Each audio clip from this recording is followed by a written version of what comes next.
Hey, welcome, all my right thinkers. Excuse me. Thanks for tuning in to check out your boy, B Funk.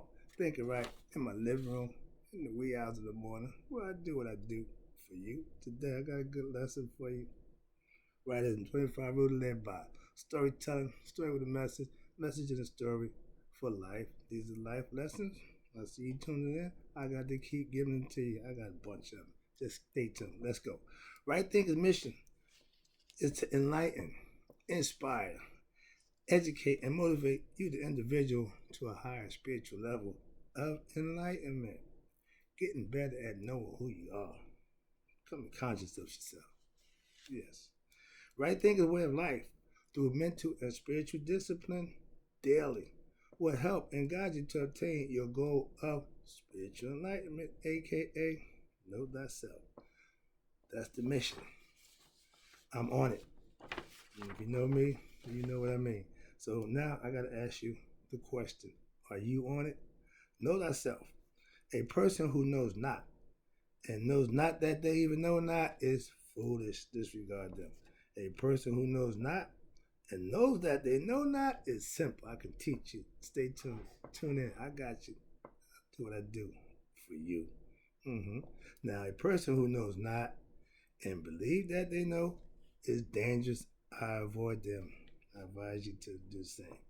A person who knows, but knows not that they know, is asleep spiritually. I'm a spiritual alarm clock. I can wake them up with knowledge of self. I got you. A person who knows and knows that they know is wise. Follow them. All these persons, they reside in you. Right thinkers know thyself. And to my yacht, be true. Got to pay respect to my girl.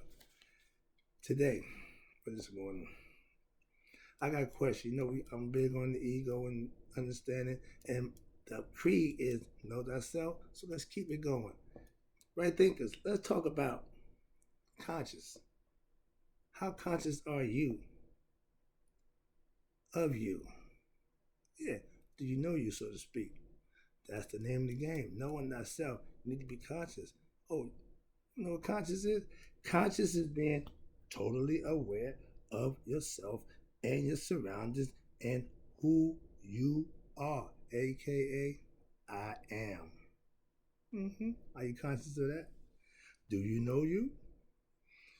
Being conscious of self is being spiritually awakened, aka Nihas, knowing thyself.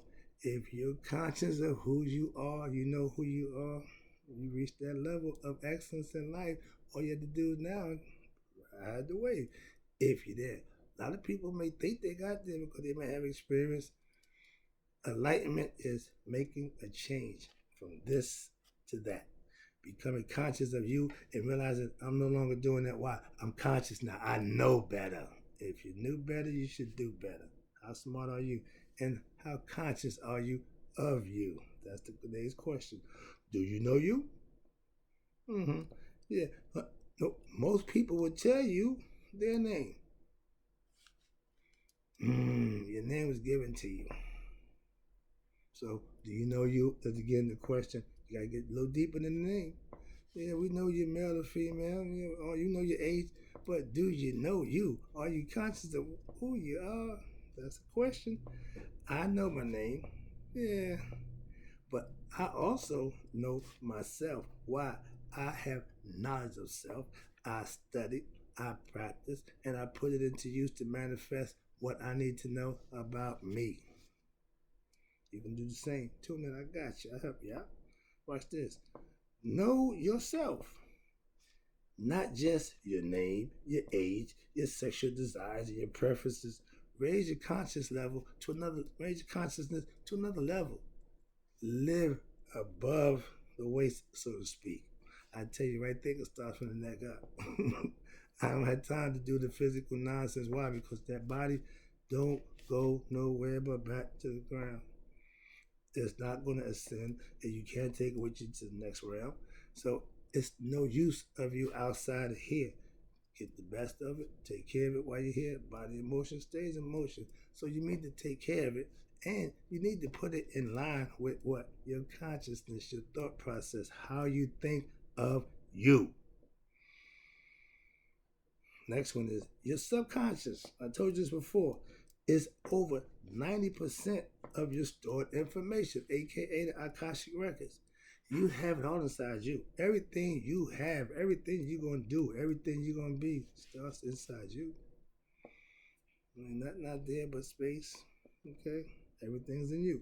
We only use, at most, 10% of our consciousness. aka subconscious runs the show. Your subconscious is working when you sleep. Your subconscious even work when you wake. Why? You may be conscious because you're awake, but your subconscious is taking in information and storing it out. Why? Because it needs to do that. That's what it does. That's all it does. Okay? Observe taking information. You have to tap into that information once you receive it. You got to go get it. The brain, the most technical, best advanced machinery ever known to man, and we all get one, and now none of them come with no instructions. You got to figure it out for yourself. We call it life. But if you get knowledge, you learn from somebody who know, you can get the information you need. I call it in search of truth. But the brain is the bad mama jamma. Use it. Unlimited. Unlimited. It's unlimited. It won't break like a computer. It got unlimited gigs. Trillions of neutrons run through your brain on a computer can't keep up. That's why we got the best hardware known to man. A lot of us don't even use it. It's like having a Rolls Royce and don't take it out to show it off. You just got it. Some of ours is collecting dust. Some of them don't even work. That's not good. All right, where was that? Oh man, I done got off into that tangent. What is that? Okay. The subconscious. Okay, here you go. If you learn to tap into the subconscious at will, that's what self mastery is. You can reach inside yourself and pull out that intuitive knowledge, that stored knowledge that somehow or another is just there. You need to know how to go get it.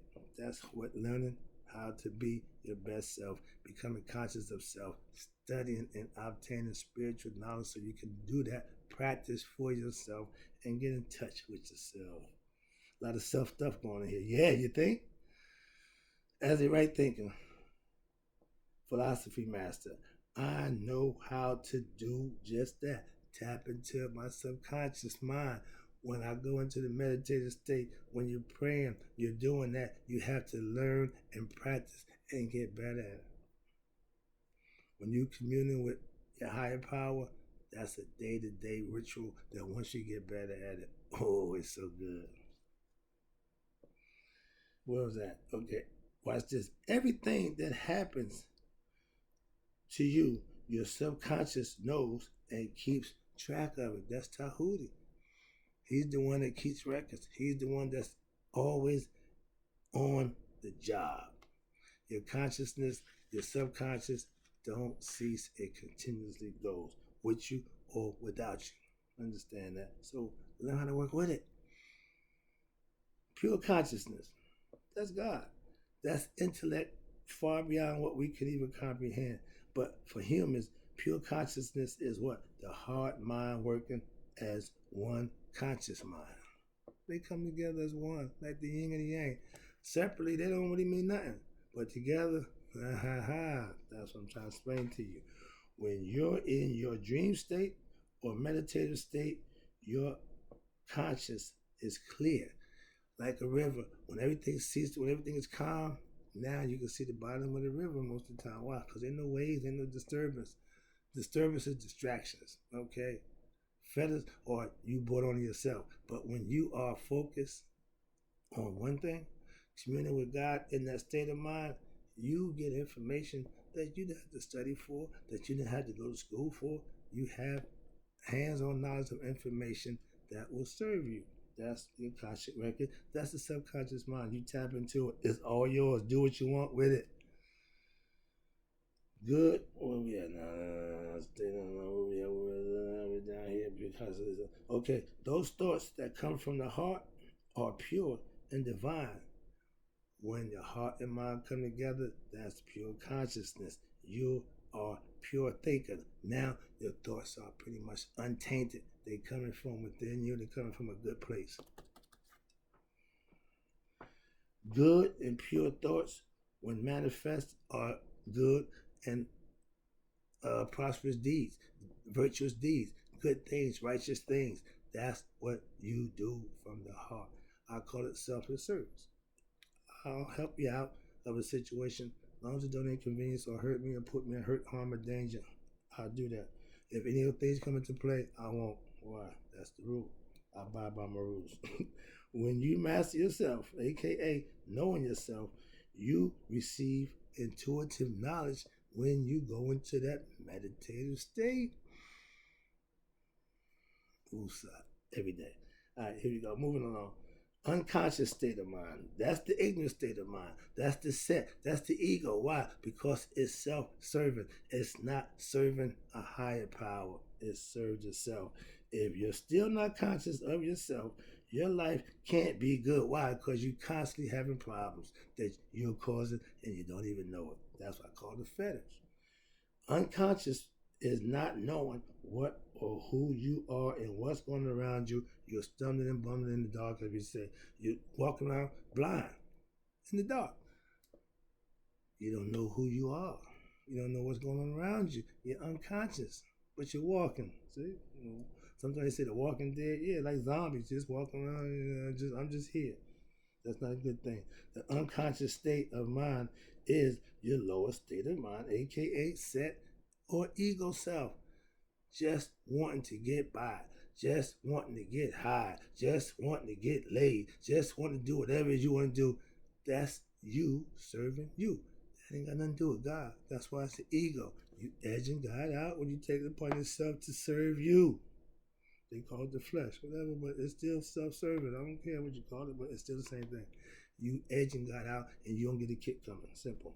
Being unconscious, watch this. You will never know yourself being ignorant of yourself. It don't work that way. Last one, I'm wrapping up, and again, I appreciate you tuning in. I hope you get this conscious concept, because if you don't know you don't know jack. God consciousness is what? Knowing thyself. I'm holding it. I'm getting better. Here you go. Let me wrap this up for you. All right. I am God conscious. Why? Because I know myself. After years of studying and living what I learned and proving what I know to be the truth for myself, now I can teach it to you and let you know. Just do it. I've done it already. Trust me. I know what it takes. Okay, aka I'm a sage. Why? I know how to become God conscious using right thinking philosophy. You can too. That's what I do for you. I can help you wake up, so to speak. Yeah, become conscious. You're unconscious because you're in a dream state. You're not awake. I can wake you up with knowledge of self, aka spiritual knowledge, aka right living on a day-to-day basis. You practice until you get good at it. I worked hard, and I'm still working hard to do what? To better myself in life. But as a right thinking master, I work just as hard to teach my right thinking concepts to my students so that they got a fair shake and a fair chance, a good opportunity to take this information and use it for themselves the way it's intended, like I did. Wrapping it up. You know, I tell you, I don't believe in God. I know God. I know God and I are one. Sound familiar? That's right thinking philosophy. And my goal for you is to know God for yourself personally. That's right thinking philosophy, and that's what I do for you. I got more. Stay tuned. I got you.